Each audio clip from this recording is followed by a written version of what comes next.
আসসালামু আলাইকুম বন্ধুরা, আসমিনা কুকিং চ্যানেল প্রতিদিনের মতো আজকে আরও একটি রেসিপি করবে আপনাদের সঙ্গে। তো ভিডিওটা স্কিপ না করে পুরোপুরি দেখে যাবেন। আমি এখানে বাড়িতেই খুব সহজে কীভাবে কলার চিপস তৈরি করা হয় সেটা আপনাদেরকে আজকে আমি দেখাবো।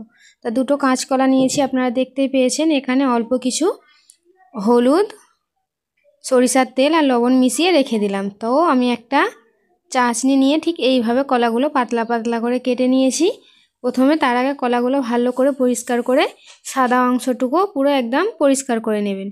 নেওয়ার পর আমি হাত দিয়ে ভালো করে এভাবে মাখিয়ে নেব সরিষার তেল, লবণ, হলুদ মাখানো যেটা ছিল। তারপরেই আমি গরম গরম তেলেতে এই কলাগুলো ছেড়ে দেব।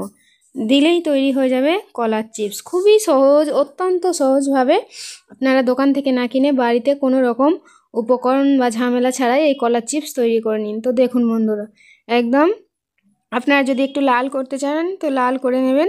আমি একদম মুচমুচেভাবে ভেজে তুলে নিচ্ছি। তো দেখুন কত সুন্দরভাবে কলার চিপসগুলো হয়ে গিয়েছে।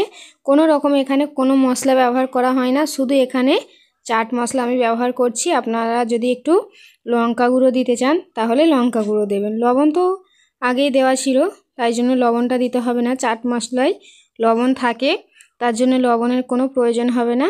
আমি এখানে সামান্য পরিমাণ চাট মশলা ব্যবহার করলাম। যদি আপনাদের ঝাল খেতে ইচ্ছুক থাকেন তাহলে একটু লঙ্কা গুঁড়োটা দিয়ে নেবেন। একদম মুচমুচে সফট, দেখতেই পাচ্ছেন কত সুন্দর হয়েছে কলার চিপস। বাড়িতে এভাবেই তৈরি করে নিন দোকানের মতো কলার চিপস।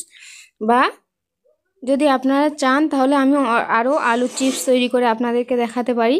ঠিক এইভাবেই আপনারা খুবই সহজে বাড়িতে বানিয়ে নিতে পারবেন। এই উপকরণগুলো বাচ্চাদেরও খাওয়াতে পারবেন, কোনো দ্বিধাদ্বন্দ্ব ছাড়াই আপনারা বানিয়ে বাড়িতে অনেক দিন করে স্টোর করে রেখে দিতে পারেন এবং যখন ইচ্ছা হবে আপনারা বানিয়ে খেতে পারেন। কাঁচকলা অনেকেরই পছন্দ হয় না, বাড়িতে কেউ খেতে চায় না।